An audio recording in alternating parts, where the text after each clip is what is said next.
Bismillahirrahmanirrahim. Assalamu alaikum, dear students. I hope all of you are fine at home. Today we will study about Bohr's model of atom. Now, the Bohr made use of the quantum theory of Planck, and he proposed the motion of electrons around the nucleus. And the main postulates of his model are: number one is electrons revolve in one of the circular orbits outside the nucleus, and each orbit has a fixed energy and a quantum number is assigned to it. इसका meaning बच्चों ये है कि electron जो है nucleus के गिर्द different shells हैं, first shell, second shell, third shell, जिसको उसने ऑर्बिट्स कहा, और उसने कहा कि इलेक्ट्रॉन जो है इनमें से एक टाइम पे किसी एक ऑर्बिट में मूव कर रहे होंगे, और जब इलेक्ट्रॉन किसी एक ऑर्बिट में मूव कर रहे होंगे तो उस ऑर्बिट में उनकी एनर्जी भी फिक्स्ड होगी और उस शेल का एक फिक्स क्वांटम नंबर होगा, ठीक है, जिसको बाद में प्रिंसिपल क्वांटम नंबर कहा गया। कि एक वो शेल जिसमें इलेक्ट्रॉन रिवॉल्व कर रहा है उसकी एनर्जी फिक्स होगी, जब तक इलेक्ट्रॉन उस फिक्स्ड ऑर्बिट में है उसकी एनर्जी फिक्स होगी और उसका क्वांटम नंबर भी उसको असाइन किया गया जो शेल को वो फिक्स होगा। सेकंड पोस्टुलेट था कि इलेक्ट्रॉन जब तक एक पार्टिकुलर ऑर्बिट में रहते हैं वो ना तो एनर्जी इमिट करते हैं और ना ही एनर्जी एब्जॉर्ब करते हैं। यानी अगर इलेक्ट्रॉन फर्स्ट शेल में है तो उसकी एनर्जी फिक्स रहेगी जब तक वो फर्स्ट शेल में प्रेजेंट रहेगा, और अगर वो सेकंड शेल में है तो उसकी वो एनर्जी होगी जो सेकंड शेल की एनर्जी है और वो एनर्जी उसकी फिक्स होगी। अगर वो एक शेल से दूसरे शेल में जाएगा तो एनर्जी रिलीज हो सकती है या फिर एनर्जी एब्जॉर्ब हो सकती है। अगर इलेक्ट्रॉन लो एनर्जी लेवल से हायर एनर्जी लेवल में जाएगा तो वो एनर्जी एब्जॉर्ब करेगा, तब वो हायर एनर्जी लेवल में जाएगा। अगर वो इलेक्ट्रॉन हायर एनर्जी लेवल से लोअर लेवल एनर्जी लेवल में आ रहा है तो फिर वो एनर्जी एमिट करेगा, ठीक है। फर्स्ट पोस्टुलेट ये है कि इलेक्ट्रॉन जो है वो फिक्स्ड सर्कुलर ऑर्बिट्स में मूव करते हैं जहां पर उनकी एनर्जी और क्वांटम नंबर फिक्स होता है। नंबर टू ये है कि जब तक इलेक्ट्रॉन फिक्स ऑर्बिट में रहेगा तो उसकी एनर्जी ना तो एब्जॉर्ब होगी ना वो एनर्जी रिलीज करेगा। Now, the third postulate is when an electron jumps, energy change delta E is given by the Planck's equation, that is delta E is equal to E2 minus E1 is equal to h nu। यानी delta E जब electron ने एक orbit से दूसरे orbit में jump किया है तो जो एनर्जी डिफरेंस है वो दोनों ऑर्बिट्स में जो एनर्जी का डिफरेंस है उसके इक्वल होगा, यानी E2 माइनस E1। यानी वो जहां से दूसरे शेल में जंप करेगा उन दोनों में जो एनर्जी डिफरेंस है that is delta E and it is equal to h nu. यहाँ पर डेल्टा ई जो है वो एनर्जी डिफरेंस है of any two orbits with energies E1 and E2, ठीक है। Energy is absorb by the electron, ये मैंने आपको पहले ही बताया कि जब इलेक्ट्रॉन लो एनर्जी लेवल से हायर एनर्जी लेवल में जाएगा तो एनर्जी एब्जॉर्ब करेगा, और जब वो हायर एनर्जी लेवल से लोअर एनर्जी लेवल में आएगा तो वो एनर्जी एमिट करेगा, ठीक है। ये तो था थर्ड पोस्टुलेट। अब फोर्थ पोस्टुलेट है बच्चों कि electron can revolve only in those orbits having a fixed angular momentum. यानी जिन ऑर्बिट्स में इलेक्ट्रॉन रिवॉल्व कर रहा है उनका एंगुलर मोमेंटम भी फिक्स्ड होगा, और एंगुलर मोमेंटम किस पे डिपेंड करता है? क्वांटम नंबर पे डिपेंड करता है, ठीक है। एंगुलर मोमेंटम क्वांटम नंबर पे डिपेंड करता है। मोमेंटम अभी तक आपने पढ़ा होगा कि what is momentum, momentum is equal to mv, but angular momentum mean जब कोई चीज सर्कल में मूव कर रही हो तो उसके मोमेंटम को हम एंगुलर मोमेंटम कहेंगे, तो वहां पर हम mv के साथ r भी लगाएंगे, r will be the radius of the circle. So mvr is angular momentum of electron जब वो किसी ऑर्बिट में मूव कर रहा होगा, और इसके लिए बोहर ने फार्मूला दिया कि mvr is equal to nh over 2 pi. अब यहाँ पर बच्चों h कांस्टेंट है, 2 भी कांस्टेंट है और पाई भी कांस्टेंट है, सिर्फ n चेंज होगा। n यहाँ पर क्या है? प्रिंसिपल क्वांटम नंबर, यानी आप ये कह लें कि number of orbit in which electron is revolving around the nucleus. अगर वो फर्स्ट शेल है तो n की वैल्यू 1 होगी, अगर वो सेकंड शेल है तो n की वैल्यू 2 होगी, इसी तरह n की वैल्यू 3 4 5 तक हो सकती है। सो mvr angular momentum will be equal to nh over 2 पाई। तो जहां पर एंगुलर मोमेंटम की ये वैल्यूज होंगी n को चेंज करने से सिर्फ वही पॉसिबल होंगे ऑर्बिट्स जहां पर इलेक्ट्रॉन रिवॉल्व करेगा। अब फर्स्ट शेल में अगर n की वैल्यू हम 1 पुट करेंगे, यहाँ पर n की वैल्यू 1 पुट कर देंगे तो एंगुलर मोमेंटम क्या होगा, h/2 पाई। सेकंड शेल में n की वैल्यू 2 होगी तो ये 2h/2 पाई है, 2 2 से अगर कैंसिल हो जाएगा तो ये h/पाई रह जाएगा।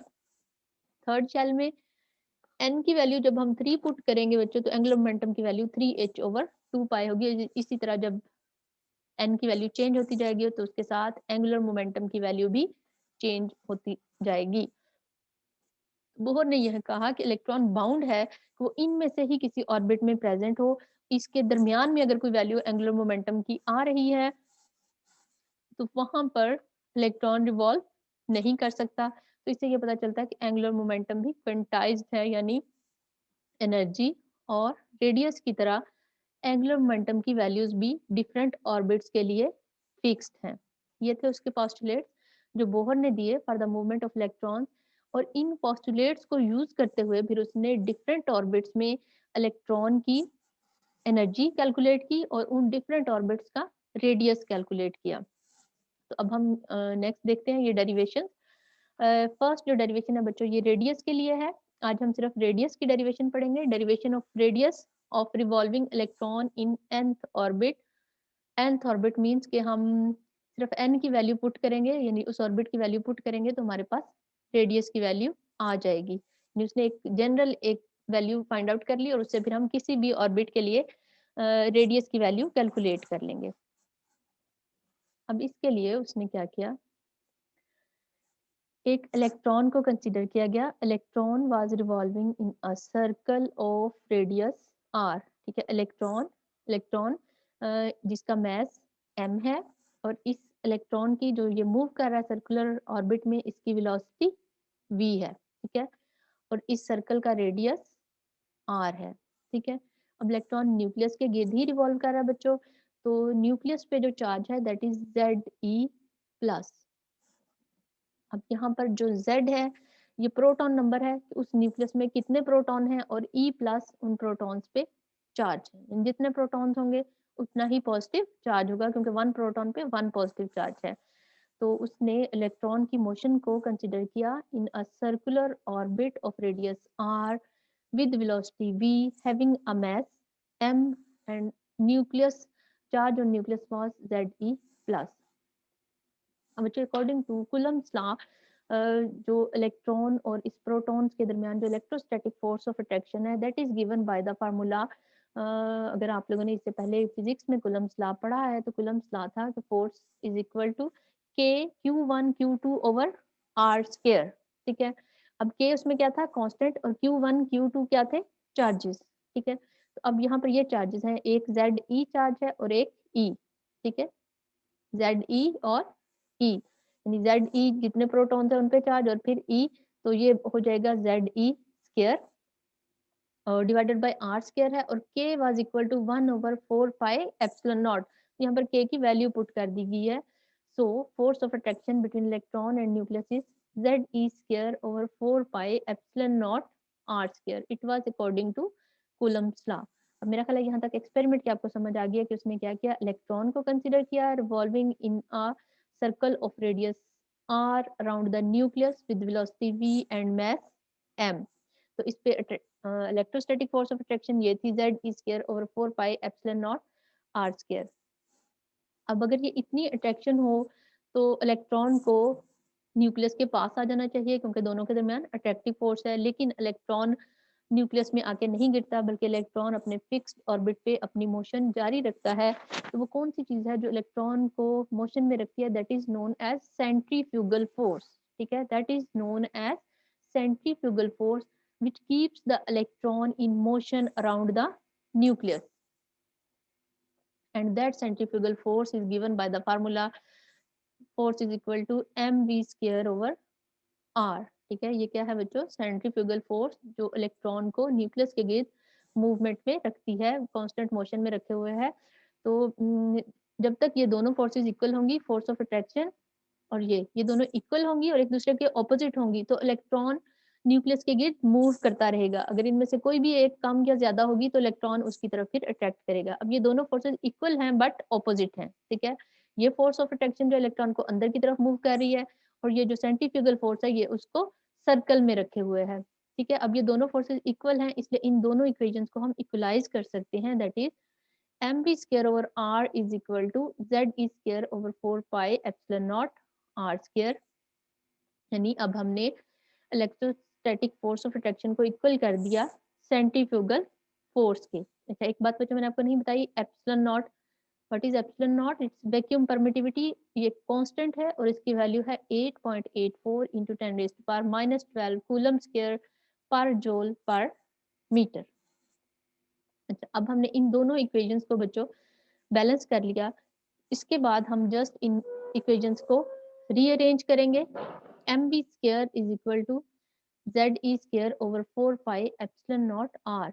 यहाँ से इस आर को हम इस तरफ ले आए, जब हम इस आर को इस तरफ लाएंगे तो एक आर इस आर से कैंसिल हो जाएगा और पीछे सिर्फ हमारे पास एक आर रह जाएगा।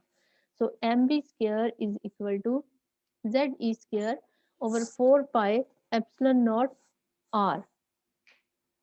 Now by rearranging the equation, अब हमने जस्ट इसको रीअरेंज करना है। रीअरेंज हम इसको क्यों कर रहे हैं? रीअरेंज हम इसलिए कर रहे हैं कि हमने फाइंड आउट करनी है वैल्यू ऑफ रेडियस, यानी हमें चाहिए आर की वैल्यू। उसके लिए हम क्या करेंगे, आर को हम लेफ्ट हैंड साइड पे लाएंगे और एम बी स्क्वायर को हम इधर लेके आ जाएंगे। ठीक है, आर इधर डिनोमिनेटर में है तो इधर ऊपर आ जाएगा, ये इधर ऊपर है नोमिनेटर में है तो इधर आके डिनोमिनेटर में आ जाएगा। ठीक है, हमारे पास ये इक्वेशन आ जाएगी बच्चों, r is equal to Z E square over 4 pi epsilon naught m B square. यहाँ तक हमने जस्ट क्या किया, हमने इन दोनों फोर्सेस को इक्वलाइज किया जो इलेक्ट्रॉन पे एक्ट कर रही थी, centrifugal force and electrostatic force of attraction. और इसमें से जस्ट हमने आर की वैल्यू को एक साइड पे किया है रीअरेंज करके। अब इस इक्वेशन के अकॉर्डिंग जो रेडियस है वो स्क्वायर ऑफ वेलोसिटी के इनवर्सली प्रोपोर्शनल है। ठीक है बच्चों, जो डायरेक्ट आर के सामने जो चीजें होंगी ये उनके साथ डायरेक्टली प्रोपोर्शनल होगा और जो नीचे होगा उसके साथ ये इनवर्सली प्रोपोर्शनल है। अब ये सारे तो कांस्टेंट है बच्चों, जेड ई square 4 pi epsilon naught m, ये सारी चीजें कांस्टेंट है, तो सिर्फ एक वी स्क्वायर है यहाँ पर जो कांस्टेंट नहीं है। तो रेडियस जो है वो वेलोसिटी के स्क्वायर ऑफ वेलोसिटी के इनवर्सली प्रोपोर्शनल है। ठीक है, रेडियस ऑफ द ऑर्बिट जो है वो स्क्वायर ऑफ वेलोसिटी के इनवर्सली प्रोपोर्शनल है। इसका मीनिंग ये है कि ऑर्बिट का रेडियस जितना कम होगा इलेक्ट्रॉन की वेलोसिटी उतनी ज्यादा होगी। यानी न्यूक्लियस के करीब जो ऑर्बिट्स होंगे उनमें इलेक्ट्रॉन की स्पीड ज्यादा होगी, अगर रेडियस ज्यादा होगा तो फिर इलेक्ट्रॉन की स्पीड कम होगी। यानी जो ऑर्बिट्स न्यूक्लियस से दूर होंगे उनमें जो इलेक्ट्रॉन है वो स्लो मूव करेगा। ठीक है, अब हमने नेक्स्ट फाइंड आउट करनी है वेलोसिटी की वैल्यू। उसके लिए हम बोहर्स पोस्टुलेट यूज करेंगे, जो इसका फोर्थ पोस्टुलेट था, जिसके according m b r is equal to n h over 2 pi, angular momentum is equal to n h over 2 pi. इसमें से हमें जस्ट v चाहिए तो हम v को एक साइड पे रखेंगे, एम आर को जब हम इधर लेके आएंगे तो ये डिनोमिनेटर में आ जाएगा। अब यहाँ पर है बच्चों v स्क्वायर, तो उसके लिए हम इस इक्वेशन को दोनों तरफ से इसका स्क्वायर ले लेंगे, तो v square will be equal to n square h square 4 pi square m square r square. अब ये हमारे पास आ गई है v स्क्वायर की वैल्यू। अब नेक्स्ट हमने क्या करना है, v स्क्वायर की वैल्यू को इस इक्वेशन नंबर 11 से यहाँ पर इक्वेशन नंबर 10 में पुट कर देंगे। ठीक है, v स्क्वायर की वैल्यू को, ये v स्क्वायर की वैल्यू है, इसको हम यहाँ इक्वेशन नंबर 10 में पुट करेंगे। अब वैल्यू पुट करते हुए इस बात का ध्यान रखना है कि वी स्क्वायर यहाँ पर नीचे है, डिनोमिनेटर में है, तो जब हम ये वैल्यू पुट करेंगे तो इसमें जो वैल्यूज न्यूमरेटर में है वो नीचे चली जाएंगी और जो डिनोमिनेटर में है वो वैल्यूज ऊपर आ जाएंगी। ठीक है, जब हमने नेक्स्ट ये वी स्क्वायर की वैल्यू यहाँ पुट करनी है तो वी स्क्वायर चूंकि डिनोमिनेटर में है तो ये वैल्यूज रिवर्स हो जाएंगी, ऊपर वाली वैल्यूज को हम यहाँ नीचे लिखेंगे और जो नीचे वाली वैल्यूज हैं ये ऊपर चली जाएंगी। तो अब हम नेक्स्ट पुट करते हैं ये वैल्यूज। जी ये देखें बच्चों, हमने वैल्यूज पुट कर दी। वैल्यूज पुट करने के बाद ये हमारे पास r की वैल्यू आ जाएगी, r is equal to Z E square into 4 pi square m square r square over 4 pi epsilon naught m n square h square. अब इस इक्वेशन में बच्चों जो वैल्यूज कट होती हैं, यानी ऊपर नीचे दोनों वैल्यूज अगर प्रेजेंट है तो एक दूसरे के साथ क्रॉस हो जाएंगी, फॉर एग्जांपल 4 के साथ क्रॉस हो जाएगा। अब पाई स्क्वायर है और नीचे पाई है, तो पाई पाई के साथ क्रॉस होगा, यहाँ ऊपर एक पाई रह जाएगा पीछे, ठीक है। इसी तरह m और m स्क्वायर है, तो एक m से कैंसिल हो जाएगा और ऊपर एक ही m रह जाएगा। अब देखिए r इधर है और इधर r स्क्वायर है, ठीक है। अब अगर हम r को इधर लेके आएंगे बच्चों, तो ये सारी वैल्यूज इक्वल के दूसरी साइड पे जाएंगी। जब ये सारी वैल्यूज दूसरी साइड पे जाएंगी तो ये रिवर्स हो जाएंगी। जो डिनोमिनेटर में वैल्यूज हैं ये ऊपर नोमिनेटर में चली जाएंगी, और जो नोमिनेटर में वैल्यूज हैं वो नीचे डिनोमिनेटर में आ जाएंगी। r जब इधर आएगा तो r स्क्वायर के साथ एक r कैंसिल हो जाएगा और सिर्फ एक r पीछे रह जाएगा, ठीक है। आप इसको सेपरेट लिख के क्रॉस करके लिख सकते हैं। तो जो यहाँ पर डिनोमिनेटर में वैल्यूज है वो देखें ऊपर आ गई हैं। 4 तो हमारा क्रॉस हो गया था, पीछे रह गया था पाई, ठीक है। सॉरी, पाई भी क्रॉस हो गया था, एप्सिलॉन नॉट रह गया था, n स्क्वायर और h स्क्वायर। 4 पाई और m क्रॉस हो गया ऊपर वाली वैल्यूज के साथ, पीछे क्या रह गया, epsilon naught, n square, h square. तो ये तीनों इधर आ गई न्यूमरेटर में। और ऊपर हमारे पास रह गया था, पाई रह गया था एक, ठीक है, m रह गया था एक, और z e square. r square के साथ ये r नीचे आएगा, एक r कैंसिल हो जाएगा और ये दूसरा r हमारे पास प्रेजेंट है इस साइड पे।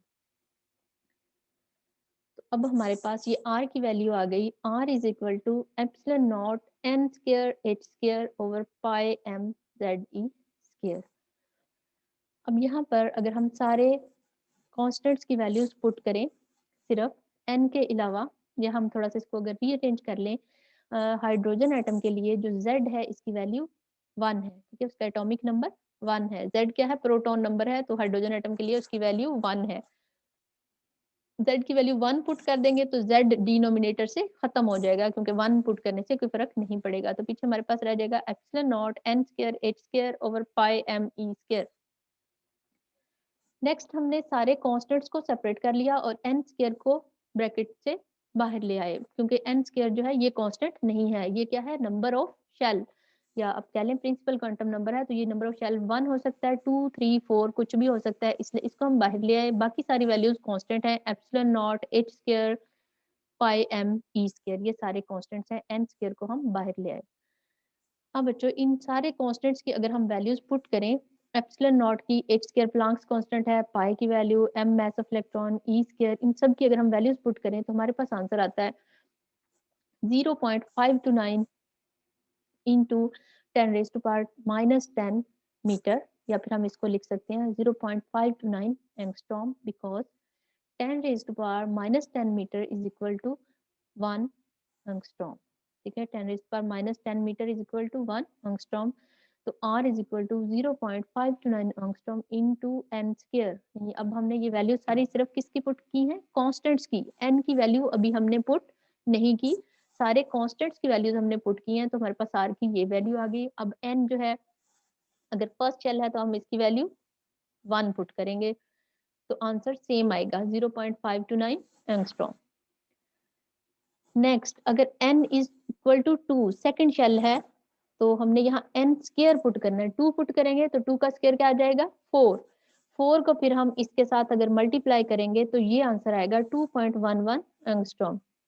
यानी जो हमारा फर्स्ट ऑर्बिट होगा उसका रेडियस, हाइड्रोजन एटम के फर्स्ट ऑर्बिट का ये रेडियस होगा, जो उसका सेकंड ऑर्बिट है बच्चों उसका ये रेडियस होगा। अब अगर थर्ड ऑर्बिट है तो हम यहाँ n की वैल्यू 3 पुट करेंगे तो 3 का स्क्वायर आ जाएगा 9। 9 को इसके साथ मल्टीप्लाई करेंगे तो ये आंसर आ जाएगा 4.75 एंगस्ट्रॉम। मींस जो हमारा थर्ड ऑर्बिट होगा उसका ये रेडियस होगा। नेक्स्ट, अगर n4 है तो यहाँ पर हम 4 का स्क्वायर लेंगे तो 16 आ जाएगा। अब हम 16 को इसके साथ मल्टीप्लाई करेंगे तो ये आंसर आएगा 8.4 एंगस्ट्रॉम। और अगर n5 है तो यहाँ 5 पुट करने से 5 का स्क्वायर 25 आएगा। 25 को हम इसके साथ मल्टीप्लाई करेंगे तो ये आंसर आ जाएगा फिफ्थ ऑर्बिट के लिए, ठीक है। इस तरह बोहर ने हाइड्रोजन एटम के लिए डिफरेंट ऑर्बिट्स के रेडियस की वैल्यू फाइंड आउट की। अब नेक्स्ट उसने फिर इन सबको कंपेयर किया और कंपैरिजन के बाद उसने बताया कि जो डिस्टेंस है between orbits of hydrogen atom, it goes on increasing as we move from first orbit to the higher orbits. That is orbits के दरमियान जो डिस्टेंस है वो इक्वल नहीं है। पहले और दूसरे शेल के दरमियान जो डिस्टेंस है, दूसरे और तीसरे के दरमियान डिस्टेंस उससे ज्यादा है। इसी तरह थर्ड और फोर्थ के दरमियान डिस्टेंस उससे भी ज्यादा है। ये उसने कैसे फाइंड आउट किया? उसने R2 minus R1 find out किया। ये R2 minus R1 value find out की, फिर उसने R3 minus R2 find out किया, फिर उसने R4 माइनस R3, फिर इसी तरह R5 माइनस R4। ये सारी वैल्यूज जब फाइंड आउट की तो उससे पता चला कि पहला और दूसरा शेल करीब है, लेकिन तीसरा और चौथा उससे ज्यादा डिस्टेंस पे है। इसी तरह जो नेक्स्ट है वो उससे भी ज्यादा डिस्टेंस पे है। जैसे जैसे हम न्यूक्लियस से दूर होते जाएंगे ऑर्बिटल्स का आपस में डिस्टेंस इंक्रीज होता जाएगा। यानी जो सेकंड ऑर्बिट है वो 4 टाइम्स अवे है from the nucleus than first orbit, और जो थर्ड ऑर्बिट है वो 9 टाइम्स अवे होगा, और जो फोर्थ ऑर्बिट है वो 16 टाइम्स अवे होगा, और जो फिफ्थ ऑर्बिट है वो 25 टाइम्स अवे होगा as compare to the first orbit. ठीक है, तो बच्चों ये था derivation of radius for nth orbit of hydrogen atom. अब टिल नाउ हम इतना ही पढ़ेंगे। नेक्स्ट डेरिवेशन ऑफ एनर्जी हम नेक्स्ट टॉपिक में पढ़ेंगे। अल्लाह हाफिज।